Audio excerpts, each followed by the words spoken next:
Today's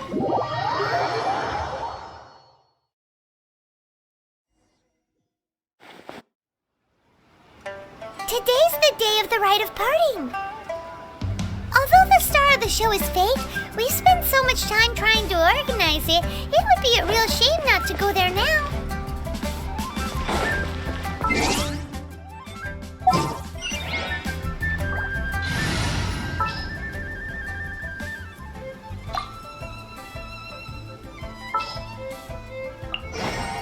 This world is full of unsolved mysteries.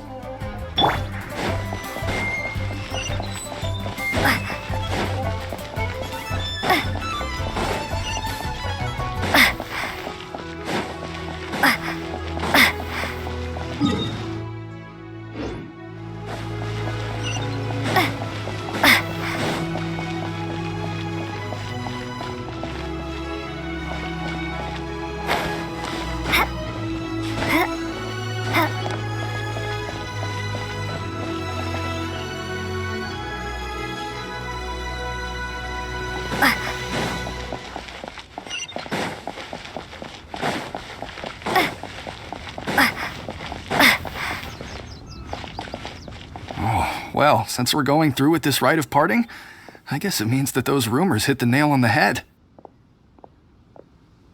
So Rex Lapis is really... But they didn't catch the culprit, did they? Oh, come on. Do you think that the assassin could have been a normal person?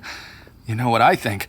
I don't think any of the gossip on the streets you hear from those shady types is worth anything. There's only one real possibility in my mind. I've heard that the assassin was that Fatui fellow. Youngish, pretty high in rank. I think they called him Child.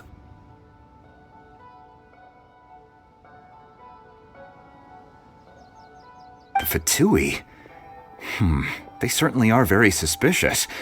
Who knows what those greedy, crooked folks...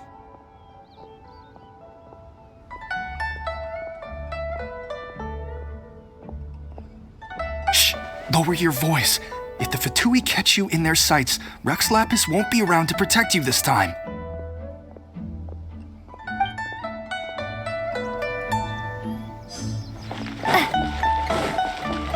You know that god from the ocean couldn't have just shown up out of nowhere.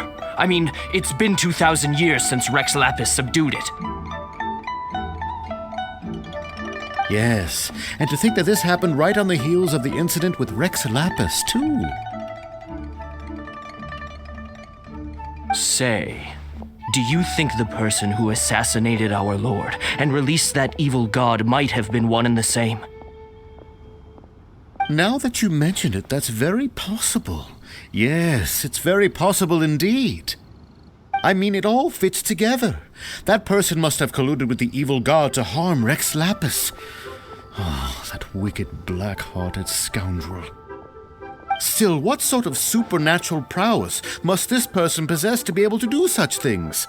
I have never heard of such a person in all my years. Ah, forget it. Guessing's no use to us. Look, the Millelith over there looks like he's about to make an announcement. Let's hear what the Ministry of Civil Affairs has to say first.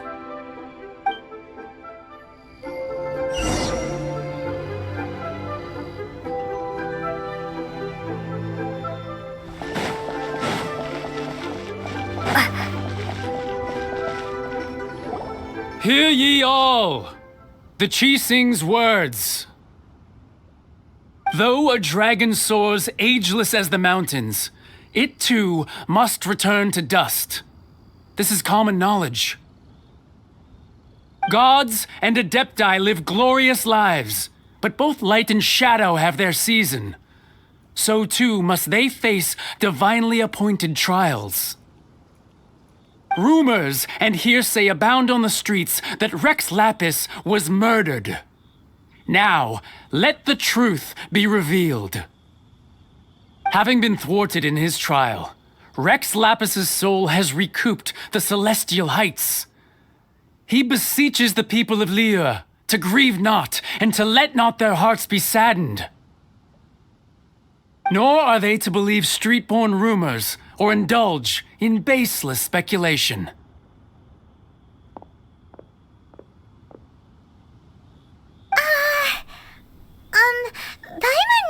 translation on what the Qixing's announcement said.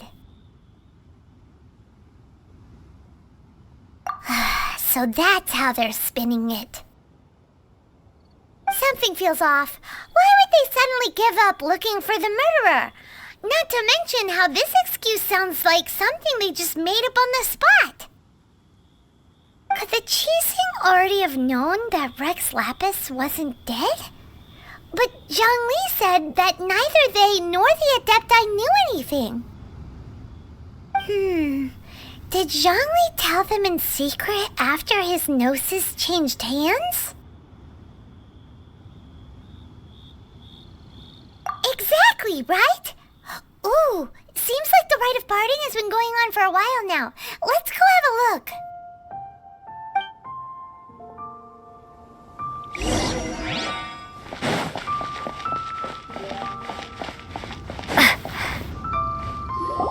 Look, it's Ningguang and Keqing.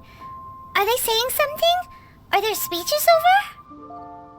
As said previously, Rex Lapis's soul returning to the heavens is the end of the contract. And it is also the end of an era. 3,700 years of contracts burnt and reduced to ash. We, the people of Liyue, were indeed prosperous. But blinded by our prosperity, we forgot that time can be pitiless. The long, unending dream of our Archon walking among us.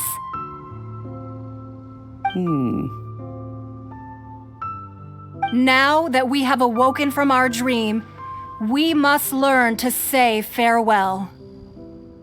Will you stand with us as we re-establish our contracts, as we build a new age of prosperity?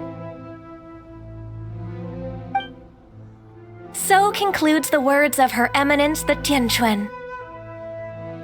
Does Her Eminence the Yuheng have anything to add?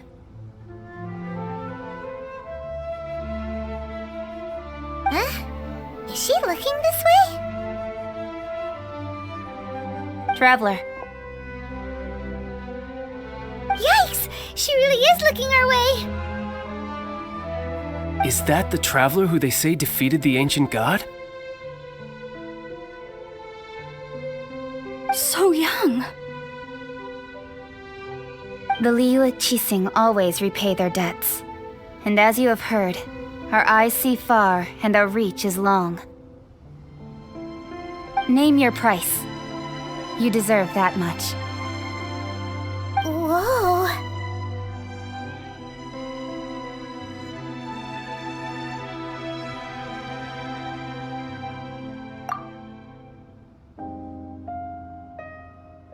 Well, could you help me put up some missing person posters?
Ah, Rex Lapis. Rex Lapis. Now that I think about it, if everyone's of the same mind as me, perhaps mementos for Rex Lapis might be the best short-term business opportunity.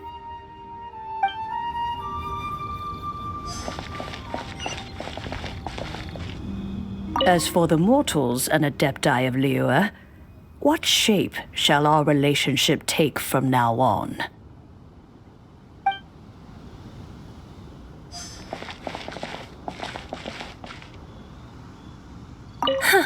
And to think I'd put my best perfume on before coming here, thinking you'd like it.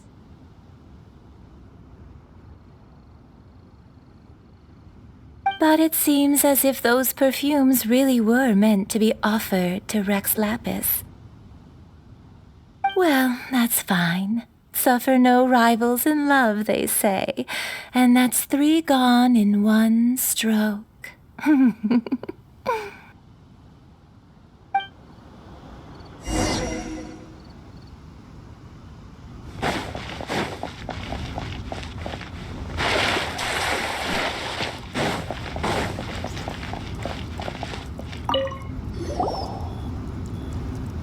Hey, Zhongli! Look at this. Everyone in Liyue is caught up in their emotions, thinking that they'll never see Rex Lapis again. And here you are looking all relaxed. Why would I not feel more at ease after laying down the burden I have borne for 3,700 years? Right, if the two of you can spare the time, I should treat you to a meal at the Xinyue kiosk. Ha! That sounds like big talk, Zhongli. Paimon might have believed you if you were treating us to some third-round knockout, but you'd have to pay out your nose just to stand inside Xinyue kiosk. Are you sure you can afford it?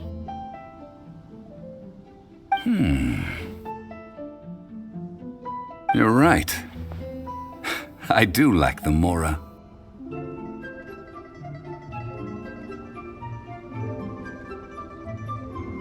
As the Rex Lapis Morax, I can easily create Mora. But since I have chosen to walk this earth as the mortal Zhongli, I should abide by the same rules that mortals do. When I was journeying with you, though I still had the Gnosis in hand, I knew that I must soon retire from my role as an Archon, so I had to rehearse a little for my new life. Oh, no wonder! Paimon gets it now. You didn't look at the price tags when we were spending because you've never had to. But since you weren't used to not being able to just make more Mora as and when you wanted to, you had to try becoming a parasite to society who lives off of other people's credit. Well, we were only spending Fatui money. You don't have to say it like that. In the City of Commerce, we do not merely exchange money or goods. We also exchange knowledge, memories, and foresight, as well as positions, roles, and lives. The Archon Morax could never experience life as the true mortal Zhongli could, no matter how many times he descended to be with his people.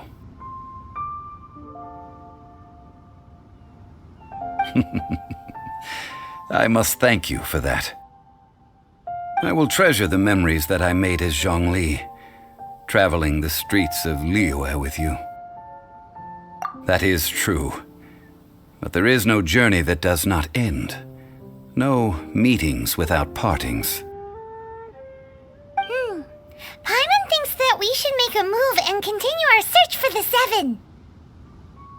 I fear that continuing your journey may be difficult. The nation that neighbors Liyue by sea, Inazuma, is presently closed.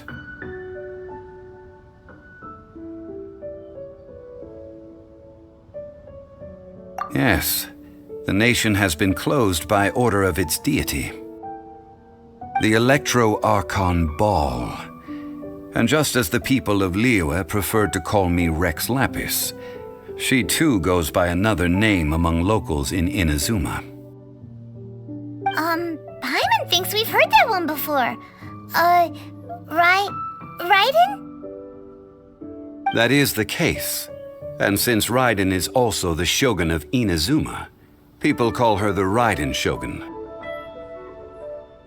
That said, though people at the wharf were saying that the situation in Inazuma is very tense, Paimon doesn't remember that always being the case. It wasn't that bad last year.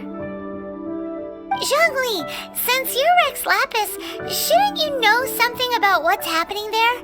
Just how did Inazuma become a closed nation? It's because of visions. Visions?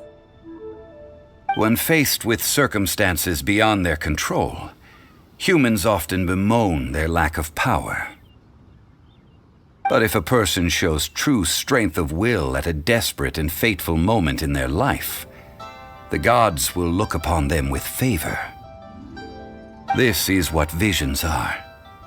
Magical foci bestowed upon those who have been acknowledged by the gods. Uh-huh. That's how people in Teyvat see it.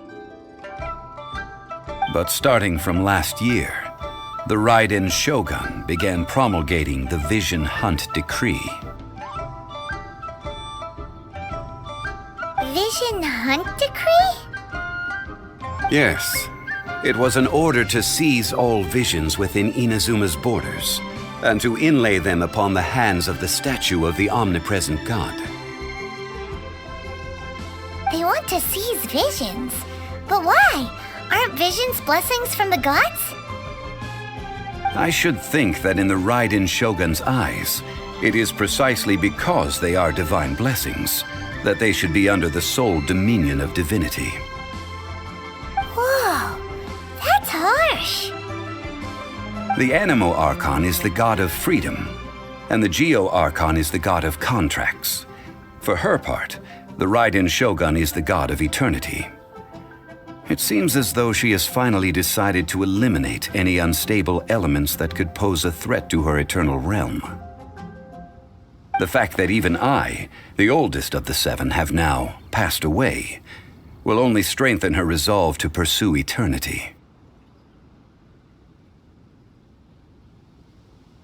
Knowing her, she must have again quoted that adage she is most fond of when proclaiming that decree to her people. 7 ideals for 7 gods, and of these, eternity is nearest unto the heavenly principles. All right then. Was there anything else you wished to know?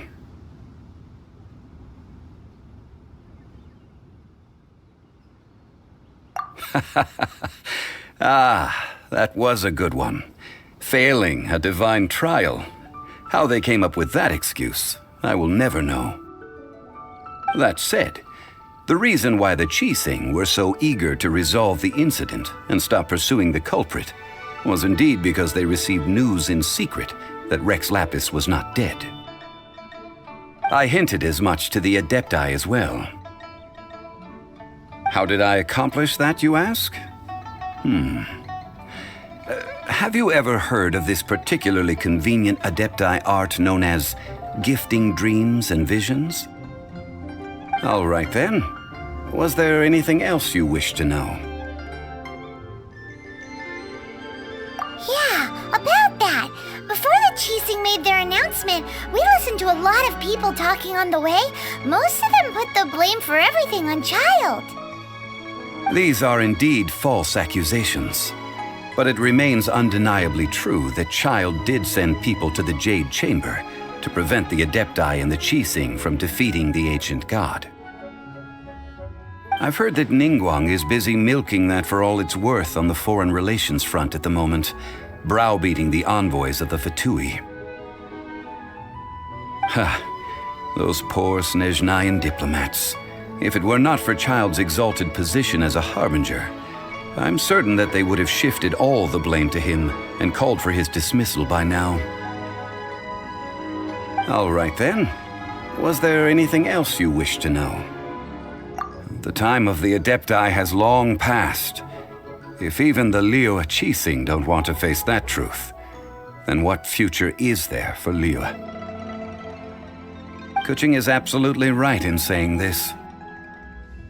Now, though I did laud Ningguang's desire for power, believing this to be a good thing, and thought as a matter of course that she must have been behind the Qixing's plan to take governing power over Liyue from the hands of the gods and Adepti.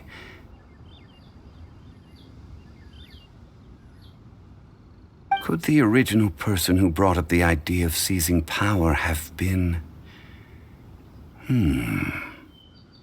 All right then. Was there anything else you wish to know? That's right. Zhongli, now that you don't have your gnosis, what's going to happen to all the Mora in Teyvat? Since Morax is dead, are they all just gonna disappear? Also, isn't the Golden House the only mint in the entire continent? Will it even continue to work? The Mora present now will not vanish. But the Golden House will indeed have to cease operations for a lengthy period of time, since creating Mora requires the use of the Geo-Archon's power.